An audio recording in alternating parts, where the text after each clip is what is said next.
إن الحمد لله نحمده ونصلي على رسوله الكريم أما بعد أعوذ بالله السميع العليم من الشيطان الرجيم من همزه ونفخه ونفثه بسم الله الرحمن الرحيم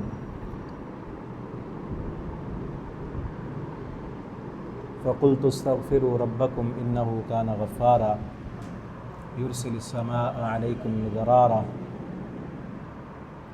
ويمددكم بأموال وبنين ويجعل لكم جنات ويجعل لكم أنهارا۔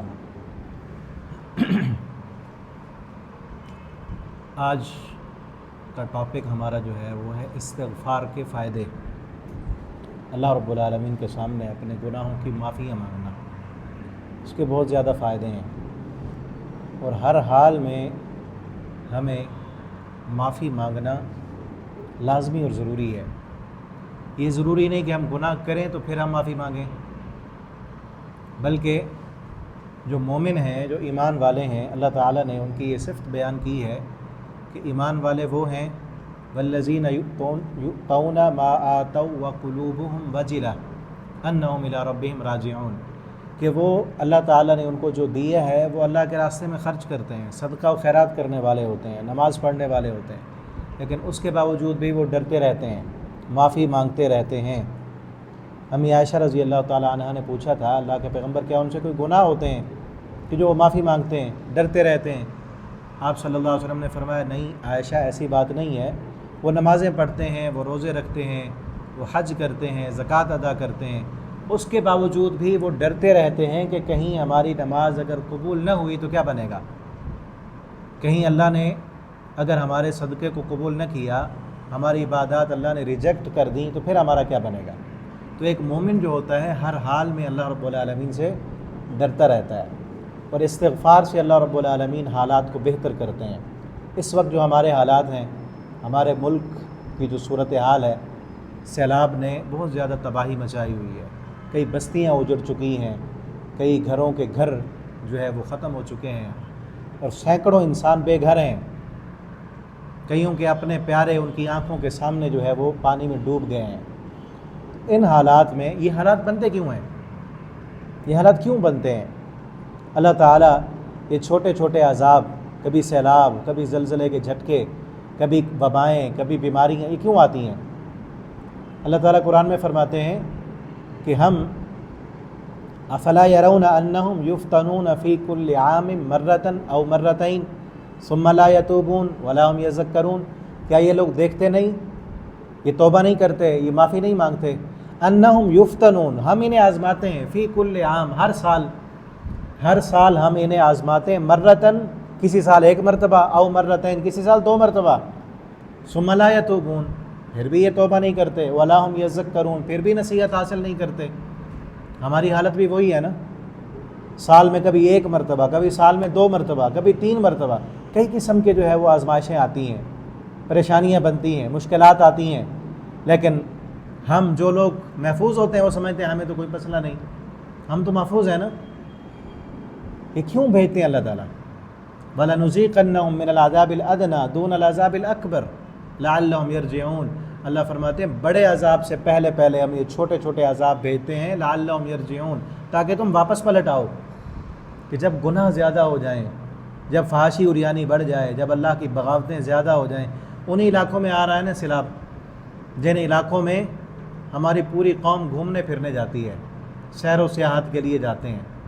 سیر و سیاحت کرنا اسلام کا حکم ہے، صرف جائز نہیں، حکم ہے اللہ کا، سیروا فی الارض، قل سیروا فی الارض، ان سے کہو کہ زمین میں سیر و سیاحت کریں، گھومنے پھرنے جائیں۔ اور گھومنے پھرنے کا مقصد کیا ہے؟ فانظروا کیف کان عاقبۃ الذین من قبلہم، جا کر وہاں ان لوگوں کا انجام دیکھیں جو ان سے پہلے تھے۔ یہ زمین کی بہاریں، یہ رونقیں، یہ چکا چوند روشنیاں، ان کو دیکھ کر، یہ صرف لذتوں کا سامان نہیں، ان کو دیکھ کر یہ بھی سوچنا اور دیکھنا ہے کہ کبھی ہم سے پہلے بھی لوگ یہاں بسا کرتے تھے، جن کے پاس قوت، طاقت، اقتدار، اختیار ہم سے زیادہ تھا، اور اللہ رب العالمین کی نشانیوں پر، اللہ کی قدرت کو دیکھ کر، اللہ رب العالمین کی نشانیوں پر غور کر کے اللہ کے سامنے عاجز بن جانا ہے کہ اتنے بڑے پہاڑ جس رب نے پیدا کیے وہ کتنی طاقت والا ہے۔ تو اصل گھومنے پھرنے کا مقصد تھا اللہ رب العالمین کی فرما برداری، اللہ کی پہچان، اللہ کی قدرت کے مناظر کو دیکھ کر اللہ کی معرفت حاصل کرنا، اس کو تو بھلا دیا گیا ہے۔ اکثر گھومنے پھرنے والے وہ وہاں پہ فحاشی عریانی کر رہے ہیں، بے پردگیاں وہاں پہ ہو رہی ہیں، ڈانس ہو رہے ہیں۔ وہاں پہ جو ہوٹلز ہیں انہوں نے باقاعدہ جو ہے کپلز جو غیر محرم ہیں، جو وہاں پر عیاشی اور بدماشی کرنے گئے ہوئے ہیں، ان کے لیے اسپیشل آفریں دی ہوئی ہیں۔ ناچ گانا ہو رہا ہے، زنا ہو رہے ہیں، آوارگی ہو رہی ہے، الا ما رحم ربی۔ کوئی 100 میں سے 4 5 10 ہوں گے جو سیاحت کے مقصد کو پورا کرنے کے لیے سیر و سیاحت کے لیے جاتے ہیں، ورنہ اکثریت وہاں پر جانے والے بے حیائیاں، فحاشیاں اور اللہ کی بغاوتیں اور نافرمانیاں کرنے کے لیے وہاں جا رہے ہیں۔ وہاں کے جو شریف لوگ ہیں، خاندانی لوگ ہیں، دیندار لوگ ہیں، وہ کہتے ہیں کہ ان موسم میں ہم باہر نکلنے سے کتراتے ہیں، ہم اپنے بچوں کو باہر نہیں لے کے آتے کہ یہاں کے جو لوگ آئے ہوئے ہیں ان کا لباس، عورتیں ناچ رہی ہیں، آدھا لباس پہنا ہوا ہے، فحاشی عریانی ہو رہی ہے، اور زنا، شراب نوشی، یہ ساری چیزیں ہو رہی ہیں۔ اور جب ایسے کام ہوں، جب زنا کو لیگل کر دیا جائے، جب شراب نوشی لیگل کر دی جائے، جب اللہ کی نافرمانیاں اور بغاوتیں ہوں، پھر ایسے ہی ہوتا ہے۔ یہ تو کچھ بھی نہیں ہے، یہ تو کچھ بھی نہیں ہے۔ ہر روز یہ اللہ کی بغاوتیں اور نافرمانیاں دیکھ کر نا، سمندر کا پانی ہر روز اللہ سے اجازت مانگتا ہے، اللہ اگر تیری اجازت ہو تو میں آ کر ان سب کو ڈبو دوں جو تیری نافرمانیاں کر رہے ہیں۔ زمین روزانہ اللہ سے اجازت مانگتی ہے، اللہ تیرا حکم ہو تو میں پھٹ جاؤں، پہاڑ ٹکڑے ٹکڑے ہو جائیں، ریزہ ریزہ ہو جائیں، ایسے ایسے گناہ ہو رہے ہیں اس زمین پر۔ اور یہ تو تھوڑے سے عذاب آتے ہیں، جھٹکے آتے ہیں، کبھی زلزلہ آتا ہے، کبھی سیلاب آتے ہیں۔ ابھی پھر اسی سیلاب میں، اسی تباہی میں جو لوگ مارے گئے، جو وہاں گئے ہوئے تھے فحاشی کرنے کے لیے، بدکاری کرنے کے لیے، بے حیائی کرنے کے لیے، نامحرموں کے ساتھ گئے ہوئے تھے، وہ کہاں جائیں گے؟ ان حالات میں مارے گئے تو کہاں جائیں گے؟ پھر یہ جو اللہ کی طرف سے آتی ہے نا پکڑ، ان میں جو لوگ مارے جاتے ہیں، جو نافرمانی کر رہے ہیں، ان کے لیے یہ عذاب ہے۔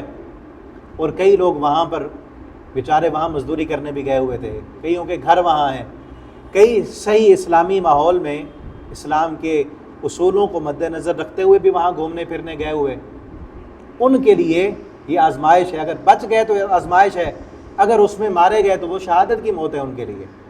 اور ہمارے لیے کیا ہے؟ ہم سب کے لیے کیا ہے؟ اللہ رب العالمین کی طرف سے تنبیہ ہے۔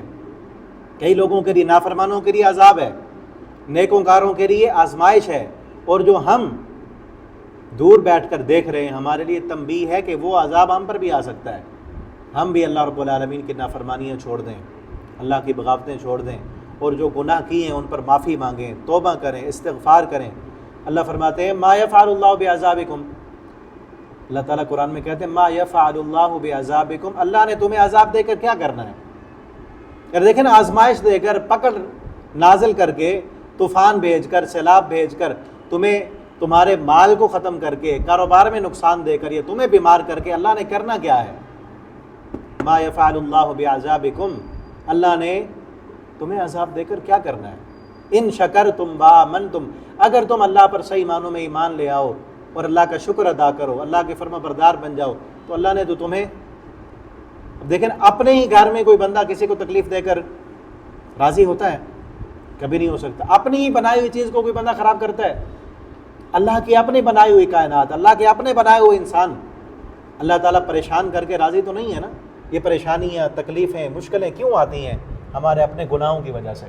تو ہم اگر اپنے آپ کو گنہگار سمجھ کر، اپنے آپ کو گنہگار سمجھ کر، اپنے گناہوں کو مان کے، تسلیم کر کے اپنے گناہوں کی معافیاں مانگیں، تو اللہ رب العالمین یہ پریشانیاں بھی دور کر دیں گے، ہماری مشکلات بھی آسان ہو جائیں گی، اور اللہ رب العالمین ان گناہوں کی معافی مانگنے کے نتیجے میں جو فوائد دیں گے انہیں ہم شمار بھی نہیں کر سکتے۔ انبیاء کی جتنی بھی دعوت تھی، جتنے بھی پیغمبروں نے دعوت دی، سب سے پہلی دعوت توحید تھی۔ توحید کی دعوت کے بعد سب سے زیادہ جس دعوت پر فوکس کیا گیا ہے نا، وہ استغفار ہے، اپنے گناہوں کی معافی مانگنا ہے۔ سب سے پہلی دعوت توحید ہے۔ اس کے بعد سب سے زیادہ جس دعوت پر زور دیا گیا وہ کیا ہے؟ اپنے گناہوں کی معافی مانگ لو، مانو کہ ہم مجرم ہیں، مانو کہ ہم گناہ گار ہیں۔ یہ سورہ ہود میں نے کھولی ہے آپ کے اپنے سامنے، سورہ ہود کی آیت نمبر 91۔ حضرت شعیب علیہ السلام نے اپنی قوم سے کہا وَاسْتَغْفِرُوا رَبَّكُمْ.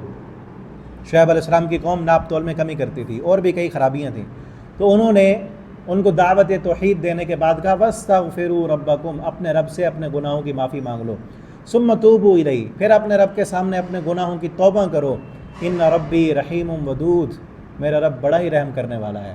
اگر تم اپنے گناہوں کی معافی مانگو گے، پھر دل میں یہ نہیں سوچنا ہم تو گناہ گار ہیں، اللہ پھر گناہ گاروں سے محبت نہیں کرتے۔ اللہ اسی گناہ گار بندے سے جو گناہ کو مان کے تسلیم کر کے معافی مانگ لیتا ہے، اللہ اپنے اسی گناہ گار بندے سے پھر محبت بھی کرتے ہیں۔ ودود، رحیم بھی ہیں، رحم بھی کرتے ہیں، ودود، اور اپنے اسی گناہ گار بندے سے محبت بھی کرتے ہیں۔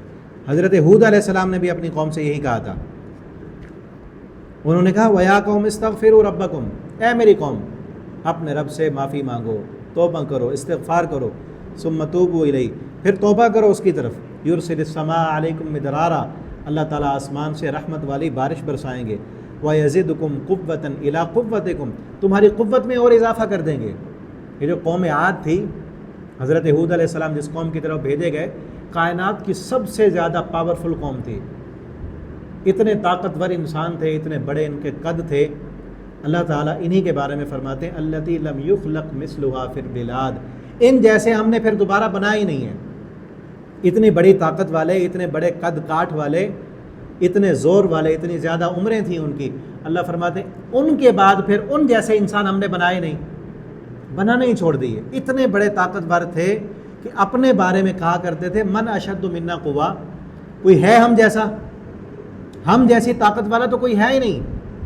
لیکن اللہ نے کیا کیا، جب ان کو پیغمبر نے دعوت دی کہ اپنے گناہ کی معافی مانگو اور اللہ کے سامنے سرنڈر کر لو، تم زیادہ طاقت والے نہیں ہو، اللہ کی مخلوق تم سے بھی بڑی طاقت والی ہے، جو تمہارے علاوہ اللہ نے اور مخلوقات بنائی ہے تم سے بھی زیادہ طاقت والی ہے، اللہ سے نہیں آگے بڑھ سکتے تم، اللہ نے تمہیں طاقت دے دی ہے، تم درختوں کو پکڑ کر کھینچ لیتے تھے، درختوں کو ہاتھ سے پکڑا اور کھینچ لیا باہر، پہاڑوں کو تراش کر اندر گھر بنا لیتے تھے۔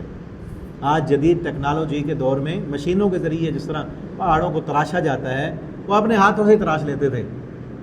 اتنی طاقتور قوم، جب انہوں نے نہیں مانا، اپنے جرم کو تسلیم نہیں کیا، معافی نہیں مانگی، بلکہ اکڑ گئے اور کیا کہا ہم سے بڑی طاقت والا کون ہے بھلا؟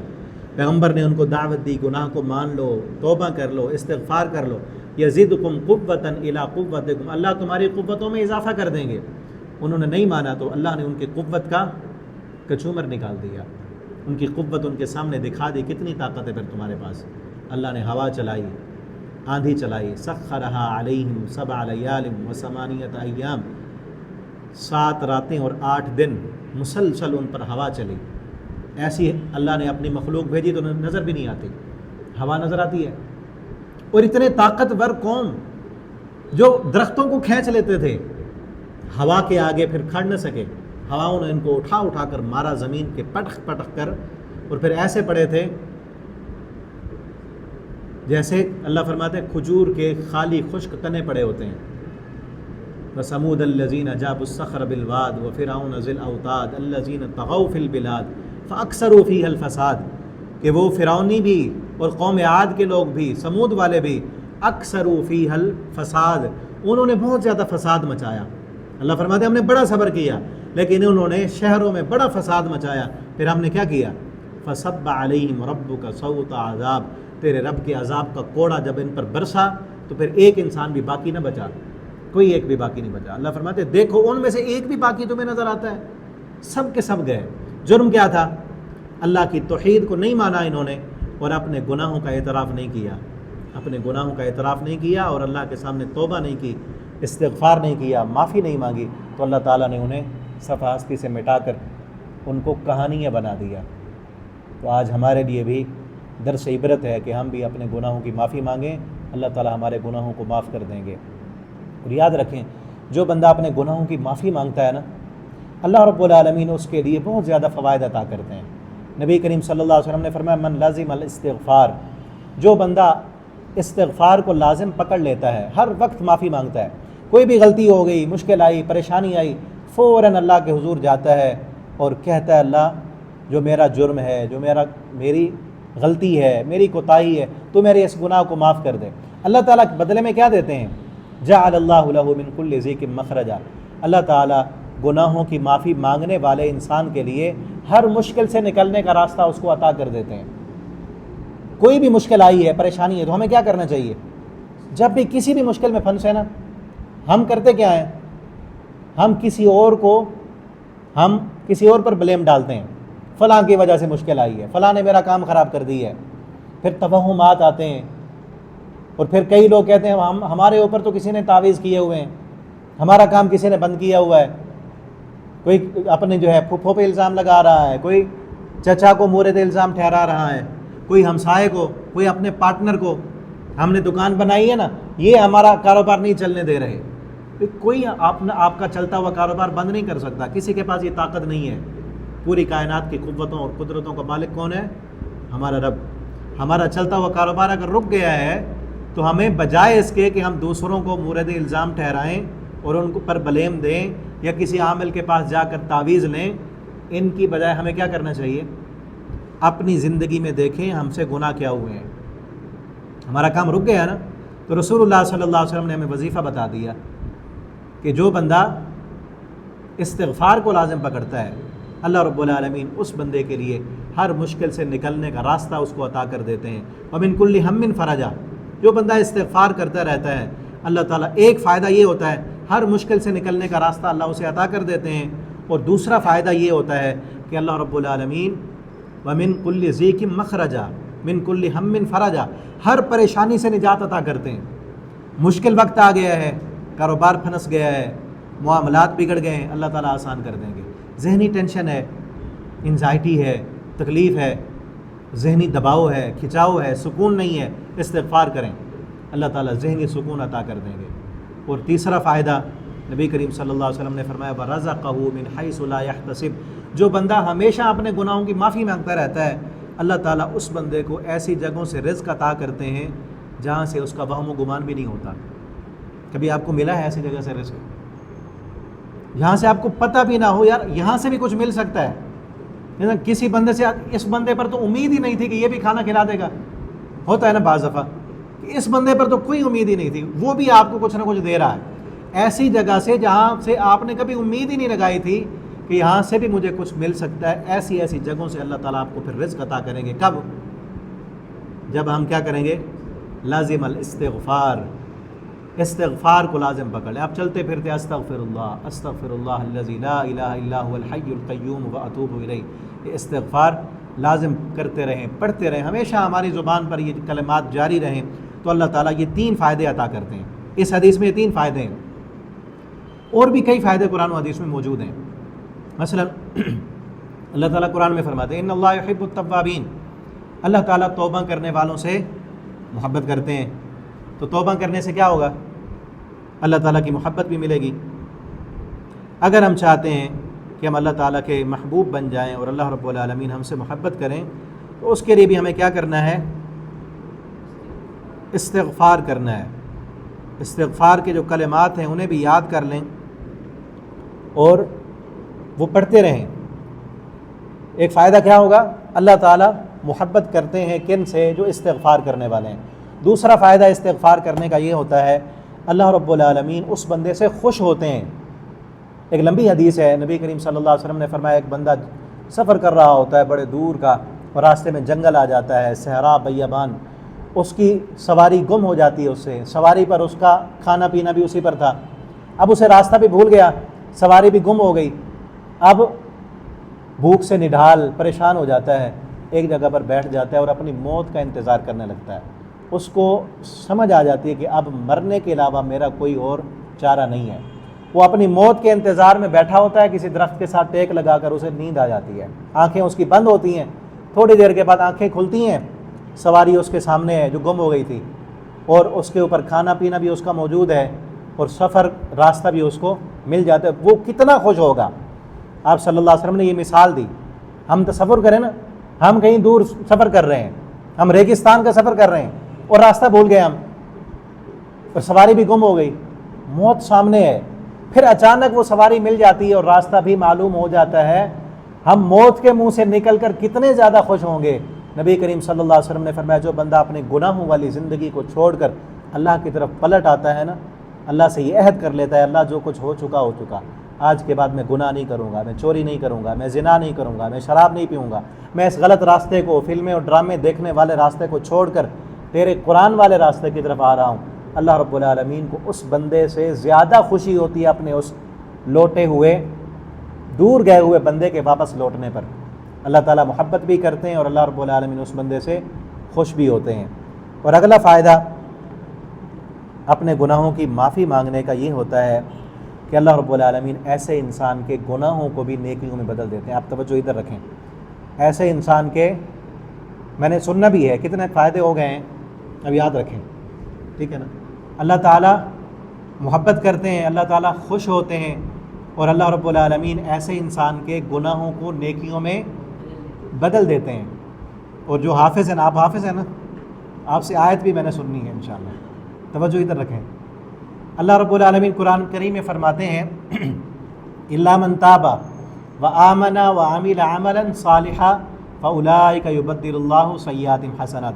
جو بندہ توبہ کرتا ہے نا، استغفار کرتا ہے، اللہ تعالیٰ اس کے گناہوں کو نیکیوں میں بدل دیتے ہیں۔ شرط یہ ہے کہ خالص توبہ ہو، سچی توبہ ہو، دکھلاوے کی نہ ہو کہ بندہ ادھر سے تسبیح بھی کر رہا ہے استغفر اللہ کی، اور سودی کاروبار بھی کر رہا ہے، موبائل پر غلط کانٹیکٹ بھی موجود ہیں، اور فلمیں ڈرامے بھی موجود ہیں، اللہ کی نافرمانیاں بھی، اور استغفار بھی کر رہا ہے، پھر وہ گناہ چھوڑ نہیں رہا، معاف کیسے ہوں گے؟ توبہ تو اس کی ہے نا، جو سچے دل سے توبہ کرے، گناہ چھوڑ دے، معافی مانگ لے، اللہ رب العالمین پھر اس بندے کے گناہوں کو معاف کرتے ہیں۔ صرف معاف بھی نہیں کرتے، فاولئک یبدل اللہ سیئاتہم حسنات، اللہ ایسے بندے کے گناہوں کو بھی نیکیوں میں بدل دیتے ہیں۔ ٹھیک ہے، اگلا فائدہ، ایسا انسان جو اپنے گناہوں کو چھوڑ کر معافیاں مانگتا ہے، توبہ کرتا ہے، استغفار کرتا ہے، ایک آیت میں اس بندے کے لیے 4 فائدے بیان کیے گئے ہیں۔ حضرت نوح علیہ السلام نے اپنی قوم سے کہا تھا فَقُلْتُ اسْتَغْفِرُوا رَبَّكُمْ إِنَّهُ كَانَ غَفَّارًا، اگر تم اپنے رب سے معافی مانگو، بے شک پہلا فائدہ کیا، إِنَّهُ كَانَ غَفَّار، اللہ تعالیٰ غفار ہیں، تمہارے گناہوں کو معاف کر دیں گے۔ دوسرا فائدہ يُرْسِلِ السَّمَاءَ عَلَيْكُمْ مِدْرَارًا، اللہ آسمان سے بارش برسائیں گے۔ تیسرا فائدہ وَيُمْدِدْكُمْ بِأَمْوَالٍ، تمہارے پاس اگر مال نہیں ہے نا، پیسہ نہیں ہے، کاروبار نہیں ہے، آج کل نوجوان سوچ رہے ہیں کہ میں کیا کروں، میں نے یہ ڈگری بھی لے لی، یہ کورس بھی میں نے کر لیا، آن لائن فلاں کورس بھی میں نے سیکھ لیا، ابھی ارننگ نہیں ہو رہی، ہوتا ہے نا ایسے۔ ابھی 2 دن پہلے کی بات ہے، ایک نوجوان نے پوچھا مجھ سے، میں نے فلاں کورس بھی کیا ہے، فلاں آن لائن کورس بھی میں نے کیا ہے، لیکن ارننگ سٹارٹ نہیں ہو رہی، اب کیا کریں، میں کیا کروں؟ تو آپ کی آمدنی اگر سٹارٹ نہیں ہو رہی تو آپ استغفار کریں، ٹھیک ہے نا۔ یہ ایسے طریقے ہیں جو ہمیں بظاہر دکھنے میں دنیا دار لوگوں سے کہیں نا، یہ جو یوٹیوبر آپ کو پیسہ کمانے کے گر بتا رہے ہوتے ہیں، فلاں کر لو، یوں کر لو، وہ کام بھی کریں، ٹھیک ہے نا، وہ بھی جو صحیح لیگل طریقے آپ کو بتا رہے ہیں وہ بھی کریں، لیکن جو طریقے قرآن و سنت میں اللہ رب العالمین نے بتائے ہیں، جو رازق رزق دینے والا ہے اس نے جو طریقے بتائے وہ آزما کر دیکھیں، ایسی جگہوں سے رزق آئے گا کہ وہم و گمان میں بھی نہیں ہوگا۔ تو استغفار کرنے کا فائدہ یمددکم باموال، اللہ مال کے ساتھ تمہاری مدد کریں گے۔ اگلا فائدہ وبنین، اللہ بیٹے بھی عطا کریں گے۔ جس کی شادی ہوئی ہے اور اولاد نہیں ہے تو وہ کیا کرے، استغفار کرے، یا اولاد ہوئی ہے، بیٹیاں ہیں، بیٹے نہیں ہیں، تو پھر بھی استغفار کرے، اللہ تعالیٰ بیٹے بھی عطا کریں گے۔ وبنین، اور آگے اگلا فائدہ وَيَجْعَلْ لَكُمْ جَنَّاتٍ، آج یہ شکوہ کرتے ہیں نا کہ ہمارے پاس پھل نہیں ہے، فروٹ نہیں ہے، اوریجنل نہیں ملتے، اچھے نہیں ملتے، گلے سڑے ہیں، اللہ فرماتے ہیں میں تمہیں پھل بھی دوں گا، اور صرف پھل بھی نہیں، جنات، باغوں کا مالک بنا دوں گا، اللہ تعالیٰ باغوں کا مالک بنا دیں گے۔ وَيَجْعَلْ لَكُمْ أَنْهَارًا، اور ان باغوں میں اللہ تعالیٰ نہریں بھی جاری کر دیں گے، ٹھیک ہے نا۔ کتنے فائدے بیان ہوئے اس آیت میں، قُلْتُ اسْتَغْفِرُوا رَبَّكُمْ إِنَّهُ كَانَ غَفَّارًا، اللہ فرماتے ہیں کہ تم استغفار کرو، اپنے گناہوں کی معافی مانگو، اللہ تمہارے گناہ معاف کریں گے۔ وَيَجْعَلْ لَكُمْ جَنَّاتٍ وَيُمْدِدْكُمْ بِأَمْوَالٍ وَبَنِينَ، اللہ مال کے ساتھ تمہاری مدد کریں گے، بیٹوں کے ساتھ مدد کریں گے۔ اور یہاں مفسرین نے لکھا ہے بیٹوں سے مراد صرف بیٹے نہیں، اللہ افرادی قوت بھی عطا کریں گے۔ تم کوئی کام کرنا چاہتے ہو، تم کوئی آرگنائزیشن بنانا چاہتے ہو، تم ایک جماعت بنا کر دین کی دعوت و تبلیغ کرنا چاہتے ہو، اللہ تمہارے پاس افراد نہیں ہے، تمہارے پاس ٹیم نہیں ہے، ٹیم ورک کرنا چاہتے ہو، تو اللہ تعالیٰ تمہیں ٹیم بھی عطا کریں گے، اچھے لوگ بھی مہیا کریں گے، اللہ تعالیٰ بیٹے بھی دیں گے، اللہ مال نہیں ہے، پیسہ نہیں ہے تمہارے پاس، اللہ تعالیٰ پیسہ بھی عطا کریں گے، کام کیا کرنا ہے؟ استغفار کرو، ٹھیک ہے؟ تو ہم آزما کر دیکھیں، کئی اس پر واقعات بھی موجود ہیں کہ جن لوگوں نے استغفار کیا اللہ رب العالمین نے پھر ان کو کس طرح رحمتیں اور برکتیں عطا کی۔ ابھی پچھلے دنوں میں نے ایک شیخ عبد المالک مجاہد صاحب نے ان کی بک یہاں بھی پڑھی ہیں، ان سے میں نے ایک واقعہ سنا، سعودی عرب ریاض کا وہ واقعہ بتا رہے تھے کہ ریاض میں ایک شخص تھا، کسی کمپنی میں وہ جاب کرتا تھا، کافی اچھی اس کی انکم تھی، لیکن کمپنی نے کچھ اپنے ملازمین کو کم کیا، تو ان میں اس کا نام بھی تھا، اس کو اس کمپنی سے نکال دیا گیا، اس کی جاب ختم ہو گئی، کئی ہزار ریال اس کو ملتے تھے، اب سارے ختم ہو گئے۔ اب کچھ دن وہ ریاض میں رہا، کسی اور دیہات میں کا وہ رہنے والا تھا، اب مکان کا کرایہ بھی بڑھتا گیا، ادھر سے جاب بھی ختم ہو گئی، تو اس نے ایک دن اپنی بیوی سے کہا کہ ہم ایسے کرتے ہیں، ہم اپنے دیہات میں جاتے ہیں، یہاں کوئی کام تو ہے نہیں، وہاں رک کر چلو یہ مکان کا کرایہ تو نہیں دینا پڑے گا نا، اپنا گھر ہے وہاں۔ تو کہتا ہے ہم نے وہ جو سامان شفٹ کرتے ہیں نا، اس کمپنی سے رابطہ کیا، وہ کمپنی والے آ گئے، سامان اٹھانے لگے، کہ جس دن سامان اٹھانا تھا نا، اسی دن جب نماز پڑھنے کے لیے گیا میں، جس کی جاب ختم ہوئی تھی، وہ کہتا ہے میں نماز پڑھنے کے لیے گیا، مغرب کی نماز میں نے پڑھی، تو امام صاحب مغرب کی نماز میں یہ آیت تلاوت کر رہے تھے، قُلْتُ اسْتَغْفِرُوا رَبَّكُمْ إِنَّهُ كَانَ غَفَّارًا يُرْسِلِ السَّمَاءَ عَلَيْكُمْ مِدْرَارًا وَيُمْدِدْكُمْ بِأَمْوَالٍ وَبَنِينَ وَيَجْعَلْ لَكُمْ جَنَّاتٍ۔ اس نے کہا روٹین ہے، نماز پڑھ لی، وہ گھر آ گیا، سامان پھر پیک کرتے رہے، عشاء کی نماز کا ٹائم ہوا، پھر مسجد گیا نماز پڑھنے کے لیے، کہتے ہیں امام صاحب پھر یہی آیت تلاوت کر رہے ہیں، قُلْتُ اسْتَغْفِرُوا رَبَّكُمْ إِنَّهُ كَانَ غَفَّارًا يُرْسِلِ السَّمَاءَ عَلَيْكُمْ مِدْرَارًا۔ اس نے بھی روٹین کی طرح نماز پڑھی، گھر آ گیا اور سامان پیک ہو گیا، کمپنی والوں کو دیا اور سامان لے کر اپنے گھر چلے گئے، وہاں گھر پہنچ گئے، رات کو دیر سے پہنچے، تھکے ہوئے تھے، لیٹ گئے، صبح کہتا ہے پھر میں نماز پڑھنے کے لیے گیا اپنی اس دیہات کی مسجد میں جہاں آبائی گھر تھا، وہاں مسجد میں جب نماز پڑھنے کے لیے گیا تو کہتا ہے وہاں امام صاحب نے بھی یہی آیت پڑھی، سورہ نو کی تلاوت کی اور یہی آیتیں پڑھی، قُلْتُ اسْتَغْفِرُوا رَبَّكُمْ إِنَّهُ كَانَ غَفَّارًا۔ کہتا ہے میرے دل پر لگی یہ آیتیں اور میں نے سوچا کہ اللہ کی طرف سے مجھے یہ آیتیں بتائی جا رہی ہیں، گھر آیا، اپنی بیوی سے کہا کہ لگتا ہے اللہ کی طرف سے مجھے یہ دل میں الہام کیا جا رہا ہے کہ تم استغفار کرو۔ کہتا ہے میں نے اپنی بیوی سے کہا کہ استغفار شروع کر دو، میں نے بھی اور میری بیوی نے بھی استغفار کرنا شروع کر دیا، ہم گھر ہیں، باہر ہیں، بیوی گھر میں کام کر رہی ہے تو استغفر اللہ الذی لا الہ الا هو الحی القیوم واتوب، کہتے ہیں ہم استغفار کرتے رہے۔ کہتے ہیں ایک دن ایسے ہوا، چند دن گزرے، مسجد میں گیا، نماز پڑھی، میں نے نماز پڑھ کے باہر نکل رہا تھا تو ایک عربی شیخ بوڑھا، وہ ویل چیئر، وہ الیکٹرک ویل چیئر ہوتی ہے نا، اس کے اوپر بیٹھا تھا، اس کی ویل چیئر خراب ہو گئی، تو میں نے کہا میں اس کو ٹھیک کرا کے لاتا ہوں۔ وہ کہنے لگا نہیں میں آپ کسی ملازم کو فون کرتا ہوں آ جائے گا، اس نے کہا نہیں میں آپ کو لے کے جاتا ہوں، اس کو لے گیا، اس کو گھر چھوڑا، پھر اس کی ویل چیئر ٹھیک کرائی، تو وہ جو عربی شیخ تھا وہ بہت بڑا بزنس مین تھا، تاجر، اس نے ایسے حال احوال پوچھے، میں نے کہا میری جاب تھی وہ ختم ہو گئی، 10,000 ریال مجھے ملا کرتے تھے، اب وہ ختم ہو گئے ہیں۔ تو ایک دن کے بعد اس نے پھر کال کی، اس کے بیٹے نے کال کی اور اس سے نام پوچھا تم فلاں بات کر رہے ہو؟ ان کا ہاں بھائی وہی ہوں۔ کہا آپ آؤ، ہمارے والد صاحب آپ سے ملنا چاہتے ہیں۔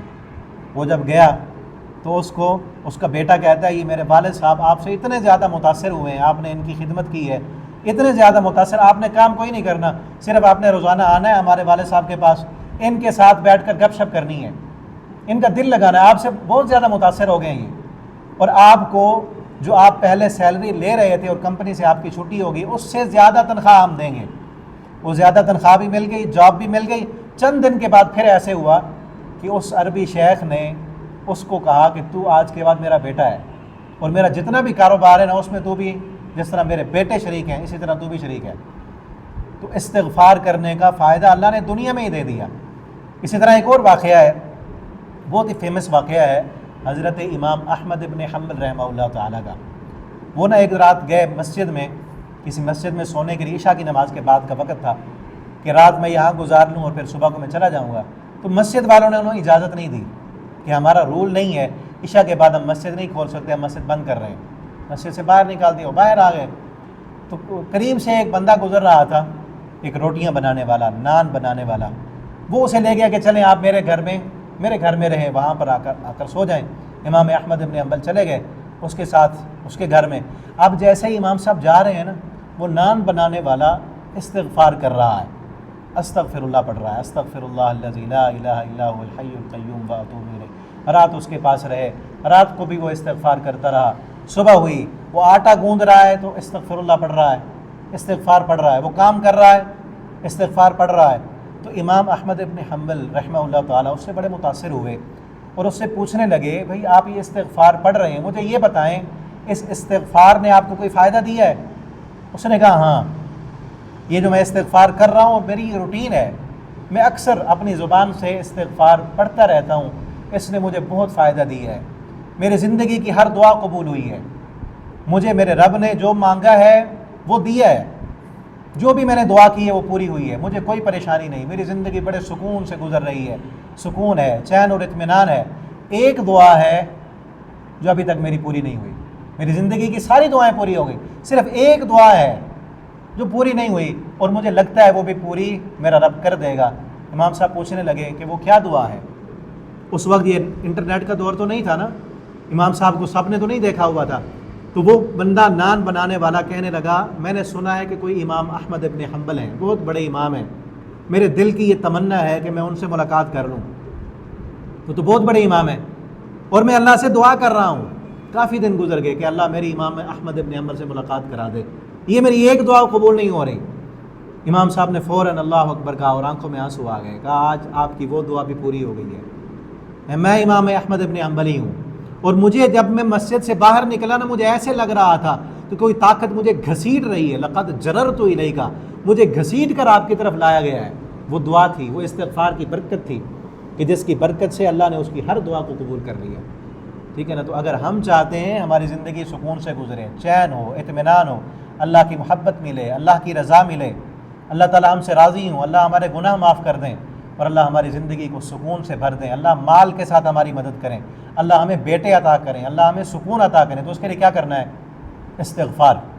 اور استغفار بھی صرف زبانی نہیں، دل سے اپنے آپ کو اللہ کے سامنے مجرم تسلیم کر کے جو گناہ کیے ہیں وہ گنے اللہ کے سامنے، اللہ یہ گناہ میں نے کیے ہیں، گن کر اللہ سے معافی مانگیں، جان بوجھ کر کیے تو کہیں اللہ میں نے یہ جان بوجھ کر کیے ہیں، بھول چک کر ہو گئے تو کہیں اللہ یہ میں نے بھول کر لی ہے، شیطان کے بہکاوے میں آ گیا، ایمان میرا کمزور ہو گیا، بہک گیا، تو اب تو مجھے معاف کر دے، پکی اور سچی توبہ کریں، آئندہ اللہ سے ان گناہوں کے نہ کرنے کا عزم کریں، پھر دیکھیں کس طرح یہ مشکلیں بھی ٹل جائیں گی، پریشانیاں بھی دور ہو جائیں گی اور اللہ رب العالمین رحمتیں اور برکتیں بھی عطا کریں گے۔ آخری حدیث سن لیں، اس کے بعد ہم کلوز کرتے ہیں۔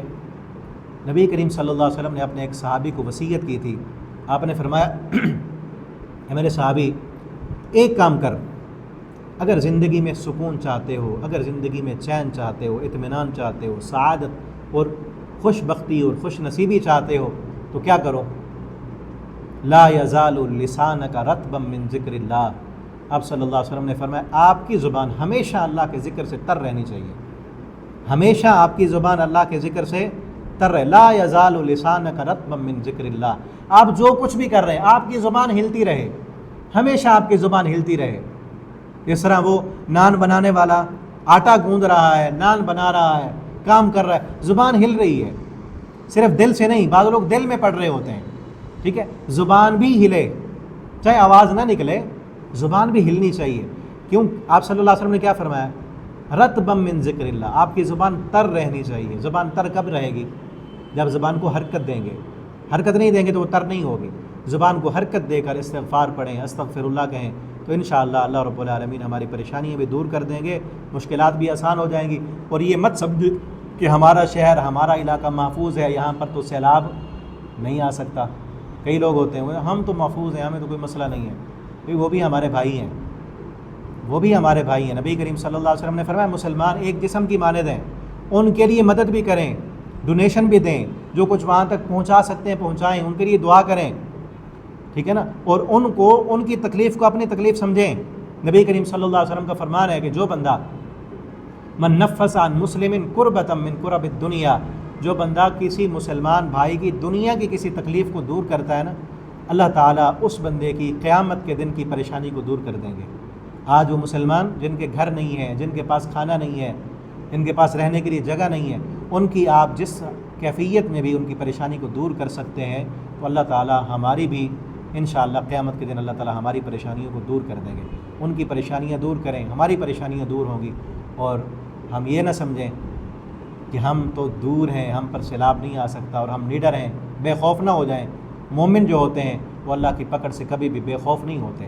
وہاں پر جرم ہو رہے تھے، اللہ نے تنبیہ کی نا، ہم بھی اگر جرم کریں گے نا تو اللہ کی پکڑ کہیں دور نہیں ہے، ہم بھاگ نہیں سکتے۔ جس طرح قوم عاد، ابھی بتایا نا میں نے آپ کو قوم عاد کا، قوم عاد پر جو ہے ہوا آئی تھی، ہوا کا عذاب آیا تھا تو یہ سارے مار دیے گئے۔ اس کے بعد آئی تھی قوم سمود۔ قوم سمود نے کیا کیا، انہوں نے نا پہاڑوں کو تراش تراش کر اندر مکان بنا لیے، اور اب یہ کہنے لگے کہ ہم نے تو بڑے محفوظ مکان بنا لیے ہیں، ہمارے اوپر تو ہوا نہیں آ سکتی، یہاں تو کوئی آندھیاں نہیں آ سکتی، ہم تو بڑے محفوظ ہیں۔ جس طرح ہم کہہ رہے ہوتے ہیں ہم تو بڑے محفوظ ہیں، ہمارے علاقے بڑے محفوظ ہیں، یہاں سیلاب نہیں آ سکتا، ہم نے تو زلزلہ پروف عمارتیں بنا لی ہیں، زلزلہ نہیں آ سکتا، ہم نے تو بلٹ پروف جیکٹیں پہن لی ہیں، ہمیں کون کچھ کہہ سکتا ہے، بلٹ پروف مکان بن چکے ہیں۔ تو یہ ساری چیزیں جو ہیں ان کو یہ سمجھ کر کبھی یہ ذہن میں خیال نہ آئے کہ اللہ کی پکڑ سے بھاگ سکتے ہیں ہم، بھلا اللہ کی پکڑ سے کوئی نہیں بچ سکتا۔ جب ان لوگوں نے یہ مکان بنا لیے قوم سمود نے کہ یہاں تو ہوا بھی نہیں آ سکتی، تو اللہ نے کیا بھیجا پھر؟ اللہ نے وہاں اس قوم پر چیخ بھیجی، ایک سخت چیخ آئی کہ ان کے دل پھٹ گئے، اور اللہ نے یہ تنبیہ کی کہ تم اللہ کی پکڑ سے کہیں بھاگ نہیں سکتے، ہم بھی کہیں نہیں بھاگ سکتے۔ اگر جرم کیے ہیں، گناہ کیے ہیں تو کیا کرنا ہے؟ استغفار کرنا ہے، معافیاں مانگنی ہے۔ اللہ تعالیٰ ہم سب کو معافیاں مانگنے والا بنا دیں اور اللہ ہمارے گناہوں کو معاف کر دیں۔ بارک اللہ لی ولکم فی القرآن العظیم ونفعنی وإیاکم فی الآیات والذکر الحکیم۔ السلام علیکم ورحمۃ اللہ وبرکاتہ۔